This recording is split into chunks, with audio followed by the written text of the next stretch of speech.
Hi, I'm Ronnie from Ronnie's Garage. I am the Technical Chairperson for the Rolls-Royce Owners Club of Southern California region. We're holding our monthly tech meet, and today we're going to be working on the brake pumps and brake pump push rod for a 1972 Shadow. I have found another pump housing, push rod and cam follower off of a used engine. I've installed it, cleaned it up. This is what it looks like off the car. You've got the cam follower, which is this doodad there. They have a little O-ring on them to keep them from falling out. So this is okay. I want to go back in there. Fine. Put it in from this side.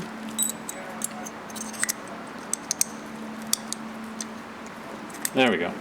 So what happens when this is on the car? The camshaft is here, and this housing bolts up in here, and the pump screws on top. So as the camshaft goes around, it takes this pump push rod and makes it go up and down. Now, as you remember, the one that we took off of this car got bent, broken, and damaged. This is the cam follower off of that, because somebody had broke a push rod before, left that little piece in there, and put in one of the early style that you can't get anymore on top of it. Now, somehow, when they started up the car, I believe, it hit the pump and it bottomed out inside the pump and broke and bent that thing. So what's important here is the height of this when it's at the bottom of the camshaft lobe, because the pump screws in and bottoms out down there, and you want a certain clearance. It's about a 3/1000 clearance in here between that and the bottom of the pump. So what I'm going to do now is I'm going to bolt this back onto the engine.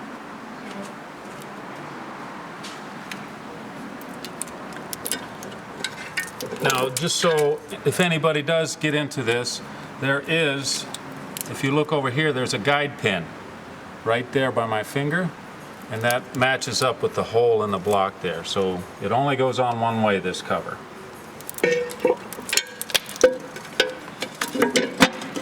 And that's just this year of this model? Or? Well, all of these tappet covers are very similar. The later ones have a little drop in them to collect fluid, but this basic setup right here, the measurements are all the same. Okay, you don't have to put all the bolts in to do the measurement. Generally, I put in 6. I like to bolt the ones right around this push rod area. Now, we're not going to put sealer on it yet, because first we got to set the measurement.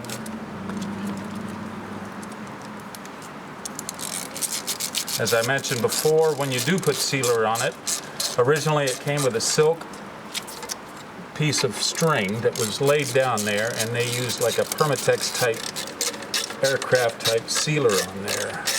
Nowadays we have a good silicone based sealer. I use the right stuff made by Permatex, and you don't want to put too much on there. You want to just put a thin film on there, because if you put too much, it's going to add distance and throw off your measurements. Ronnie, how would you get the camshaft to bottom dead center so you can do this? It's a good question. You saw me cranking it over. This is like a starter button. This is for doing compression tests or whatever else like that. This is an early car. It has a remote starter solenoid here.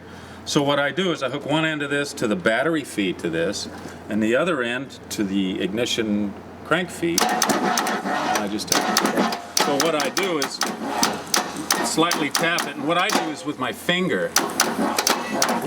Yeah, and like I said, there is a certain amount of degrees of rotation of that camshaft where it's the same height, so you can feel, and then that's how I do it. If you want to get really serious, you can put the thing on the depth gauge on there and tap it, but it's when the car is in this situation now where I have all the spark plugs in it, you have the compression, so it gets kickback then, because it's trying to build compression in one cylinder. You pull all the spark plugs, it turns over real easy and it won't kick back. But that side's hard to get on these cars. So if you don't have to take them out, don't. Normally I keep rags over this, but now that I've got most of the stuff out of the way. Okay, so these push rods go up and down. Okay, and we want it down at the very bottom of its stroke. So we're going to bump it some more. It's coming up. Okay, it feels like it's on the bottom. And we've got a measurement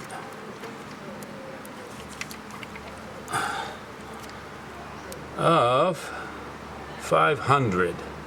So we got to go 22 thousandths more. So what we've got to do, this is up too high. Let's see if it goes down.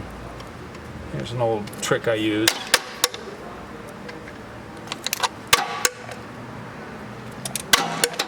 And it's still going down. So barely hits the starter, and then I'm turning this down until it hits it. And when we get to the bottom of this stroke and it starts to come back up, you won't be able to turn it anymore. So now what I've got is 526. So I'm 1/1000th off on that. So the shims come in two sizes. They come in 3/1000ths and 7/1000ths. Since this is too much clearance, I'm going to take out 3/1000ths, and I should be within that 0.522 to 0.525. I'm also going to check the front one since I've got this apart. Now they're a little bit out of sync, the two push rods.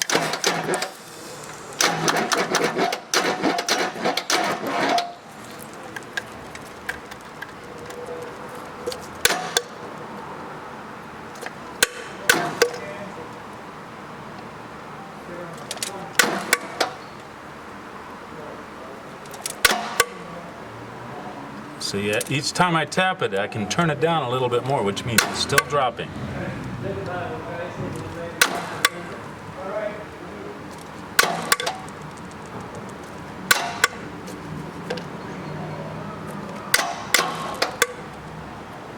Still going down.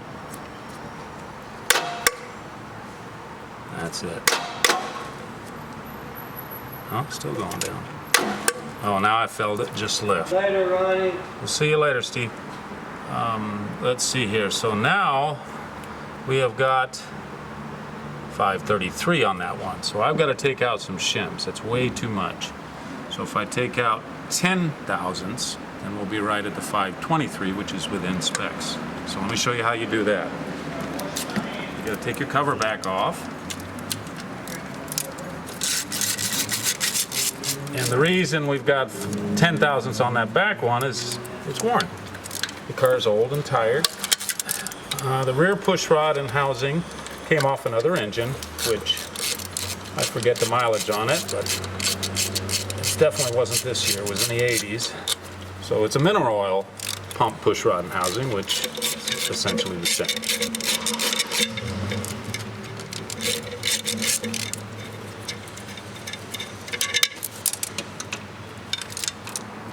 Always make sure when you lift it up that you don't lose the push rod and the cam followers out the bottom. So, the rear one's been off already. The front one has not. So, there you go. Here are the shims I was talking about. Since they're 3 and 7, you can really tell just by the thickness of one. This one's pretty stiff, this one's flimsy. So I was going to take 3 out of the back because we had 526.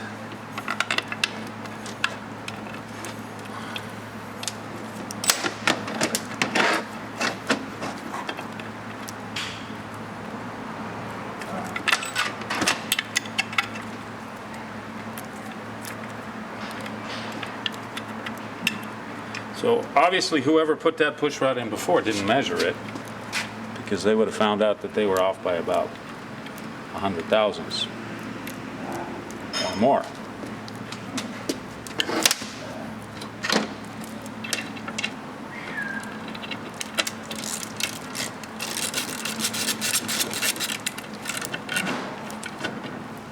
Seems like a tiny little amount. 100,000, you're talking about an inch, right? Well, 100,000ths is a 1/10 of an inch. So it may seem tiny, but when you don't have enough clearance to do it, then it's a lot. So I've already had that one off to replace it. These have little locking tabs, which when they're off, look like this. So they got one ear that fits into the little hole there, and then they got these bend-up tabs which hold the nut or the bolt to keep it from falling out on top of the engine, inside. This one, as I recall, was 536, which was 10 thousandths too much clearance. So if you got too much clearance, it's going to make a lot of hammering noises. It's going to sound like a lifter. That, among other things, can cause that noise, but that is a definite. 10 thousandths will make it hammer. And it's more than likely it's just worn cam and a worn cam follower. Like I said, this is a 1972, so it's been around the block. And earlier in the videos, I mentioned that this thing, neither of the pressure lights came on. So that today, when I was getting ready to pull the accumulators off, which I was in the middle of it, the number one system was plugged in. The light still didn't come on, but the light was, that means the switch is bad. But the rear one, the number two one, the plug was just sitting on the pin. It was not plugged on. So somebody ran into a problem when they were working on it and said, oh, screw it. I'll just disconnect it so the light goes out and let this person drive the car without brakes.